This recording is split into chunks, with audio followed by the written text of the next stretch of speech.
Belong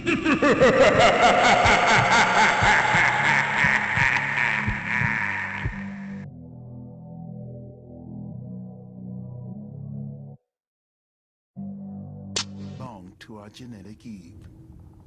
Professor Christopher Stringer, Britain's leading paleoanthropologist, was involved in the dating of the earliest modern human skulls.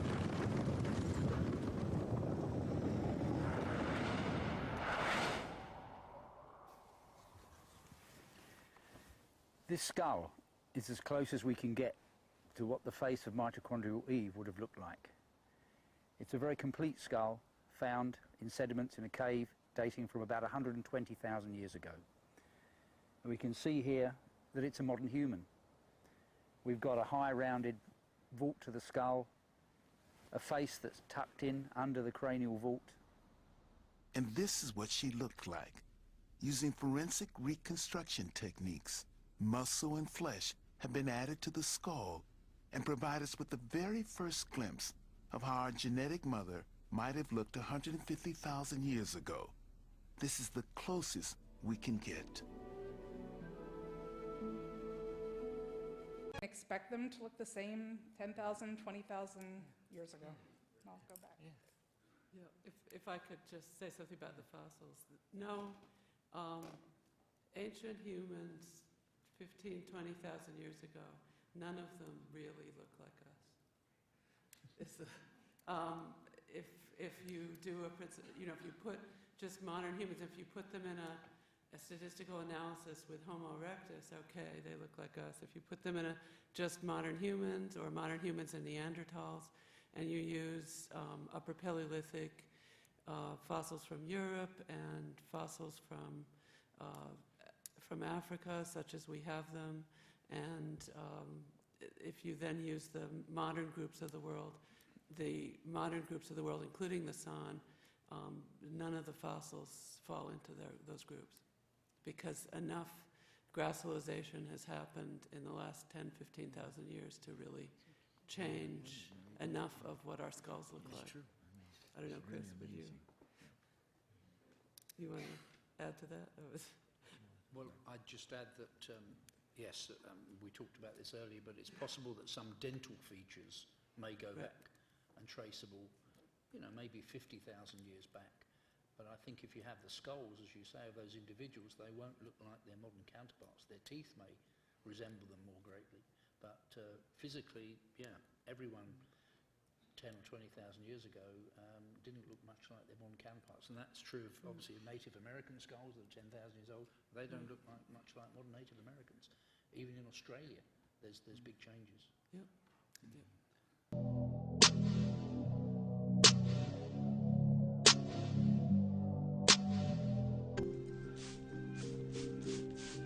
Forensic artist Richard Neve has helped the police solve murder cases by reconstructing faces from skulls.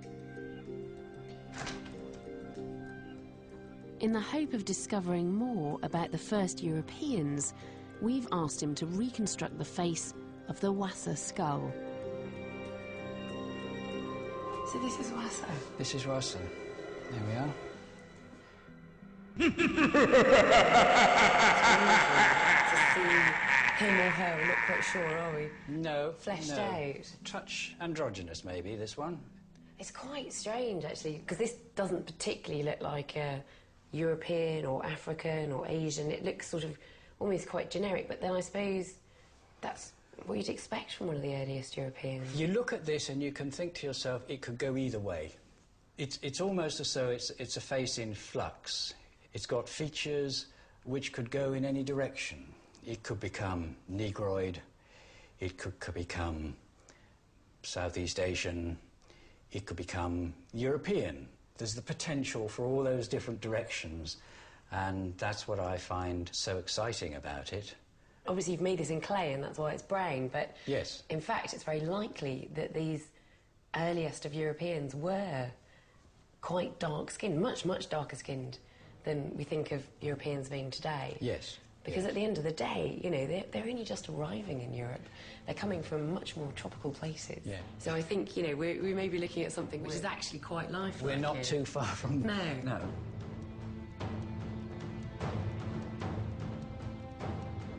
I've been really excited to see what this face would end up looking like, and I do feel as though I am getting much closer to our ancestors.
The crania from Dar Sultan V dates to around 60,000 years ago. It has clustered with a group of Upper Paleolithic European skulls, as well as overlapping with North Africa. Only problem with 60,000 years ago and these Upper Paleolithic skulls, I mean, what's the problem with that? Let me ask you. They have material from Upper Paleolithic Europe, and they have this Dar Sultan cranium or partial cranium, which is probably about 60,000 years old, and it's clustering with the Upper Paleolithic Europeans. So does that mean that it came from Europe? That would be our reflex, right? Does it mean? You can talk. No. Why not? Because, you know, if it came out of Africa. Huh? If it came out of Africa.